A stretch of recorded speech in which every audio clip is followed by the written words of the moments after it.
You guys remember how last week I was literally talking about how it's become a recurring theme for modern audience types to be complaining about gamers looking at the SteamDB player charts and talking about the concurrent player count, peak player count, stuff like that, right?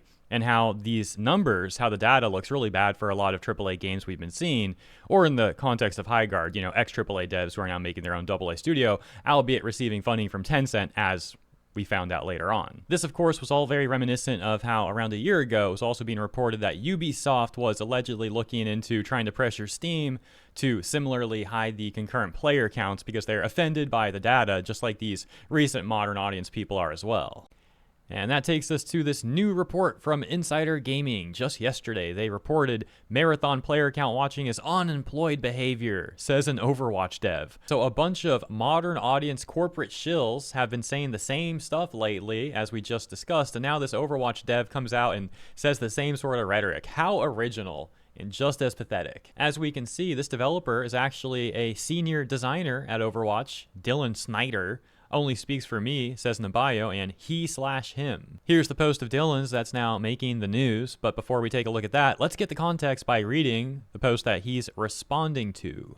As this user had presumably been talking about Marathon's player count, saying with a 50% player drop on a weekend with only an indie game and Pocopia releasing next to it, not even direct competition in its genre, and it's incapable of retaining its player base. Let me just point out that this post only had one like and one quote.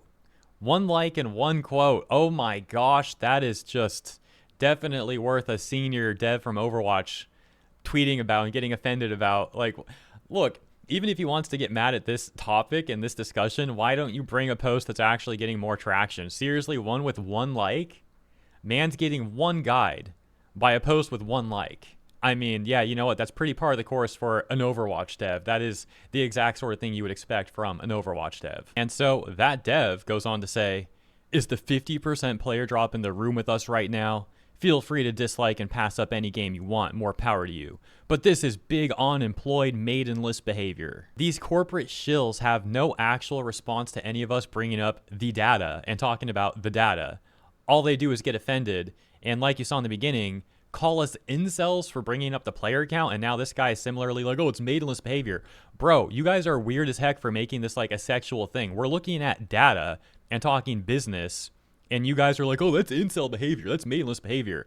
It's like the Kingsman situation when these women were getting criticized for their behavior and the stuff that they did to Kingsman and other people, and then they were like, oh, you guys are incels for talking about this. And it's like, yeah, no, that's not how this works. Nice try. They really wish that they could have like one word that they could use to dismiss all criticism. But, they try to do it with incel, but obviously it doesn't work. It just makes them all look even worse. Makes them look like very low bar people who can't come up with any actual response. Let me point out as well, sometimes the response should simply be like, hey, gamers are right. Like, we should probably like do better. Like, it's not that big of a deal. Wow, you've been making a lot of terrible AAA slop. Try to actually make better games. We're not even asking for an unreasonable thing. You guys say that you're in the game industry, right? The gaming industry. And for us to be like, hey, can you guys stop making slop games and like predatory monetization practices and all that? And instead of them being like, you know what, maybe these gamers are right. Our games have been flopping. The player counts are bad. Like maybe we should, actually do a little better. They're like, incel. Oh, wait, Nazi. Let's use that one too. These are people well into adulthood, but lacking any maturity, lacking personal accountability, lacking self-reflection and development. But there is one thing that they are great at, and that is bootlicking for the corporations. So we talked about the senior Overwatch developer, but there is another post making the rounds today in defense of Marathon and the corporations, and that is this Twitch streamer who says, people will spend $40 to DoorDash some food 1 mile away from them. But making the decision to buy a $40 game that people spent years making is fun, and corporations put millions of dollars into is too much. It doesn't make sense to me. So despite how weird of a conflation that is, I will address the first thing, that being people spend $40 to DoorDash food a mile away. Yeah, I'm not going to defend that. I think that's really lame behavior. Like, go cook your own meal. Oh my gosh, I think too many people rely on like food delivery nowadays. But that's a whole other topic. So after that weird example, she once again said, making the decision to buy a $40 game that people spent years making is fun and corporations put millions of dollars into is too much. It doesn't make sense to me. What doesn't make sense? People are not obligated to support Marathon, to support Bungie, or any corporation. Like, how is this a crazy concept to this person? That's actually the thing that doesn't make sense. This take doesn't make sense. Oh, look, she's literally a marathon influencer. Yeah, that checks out. But, even still, I don't know why people have to make such bad defenses of this game. Like, if you like the game, it's fine. Like the game. But you shouldn't act like everyone's obligated to like it or that no one's allowed to criticize it. Believe it or not, her take actually gets even worse because she literally does the Steam meme. Except she's not jester farming here. She's not memeing. She's 100% unironic. She's serious. As this person said to her, Bungie lost a lot of community trust, to be fair. And she responded and said, yeah, I understand that, but for people to just say outright it's not worth $40 is just kind of insane to me. Like, these devs have families. Bro, the player base has families too. What kind of take is this? Oh, they have families, so they're obligated, so you're obligated to give them your money. You got to give your $40 to Bungie because they have families. Oh, you have kids too? Oh, you have a wife, you have whatever. Maybe you even have parents that you're supporting, whatever the case may be. Forget your family. You got to feed that corporation's families first. That's what really matters. Now, obviously, it also doesn't matter if you have a family or not, because even if you don't have a family, if you're the only person in your family, you're completely on your own, in other words. Obviously, that doesn't mean that Bungie's entitled to your money or any corporation is entitled to your money. This is to say that her premise to begin with is obviously very flawed and doesn't even make sense.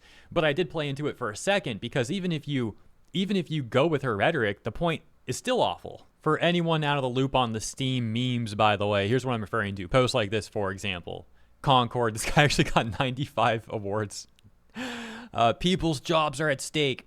I get having a little trolling fun. I used to browse B back in 2019, but you guys really need to lock in. There are hundreds, if not thousands of people whose lives depend on this game succeeding. Just food for thought before you gloat. Obviously, the misspelling of steak is a part of the joke, and so this became a copy pasta, also posted on the Avowed forum, and also on the Marathon forum, the exact same post as you can see. Those are just a few examples, but let me be very clear that the jokes don't need to be that exact copy pasta. Essentially, anytime you're on the Steam forums and there's a post that's like, the devs' livelihoods are at stake, or like, the devs have families too, or anything like that, right? Any of this really whiny, obnoxious sounding stuff is a part of the joke. People jester farming, memeing around, all that sort of thing. This is to say that, once again, it's hilarious how the marathon influencer that we just took a look at, how she's actually saying similar things to the memes, but she's serious. It's crazy. Here's another one. This is like clear bait. Hey Chuds, by the way, this is from yesterday on the Marathon forum. Hey Chuds, we can thrive with 22,560 players. We can thrive with 22,560 players, they repeat. Stop the hate right now. Yeah, this is clear bait. By the way, yeah, Steam did remove the Jester award, but now people just award the laughing emoji instead as the replacement. I missed the Jester award though, bro. I actually farmed hundreds of Jester awards on Steam forums myself. It's actually pretty fun posting bait, not gonna lie. Anyways, thank you for tuning in. That's all I gotta say on this one, so I'll leave it there. But have a great week. Once again, thank you for tuning in, and I'll see you next time.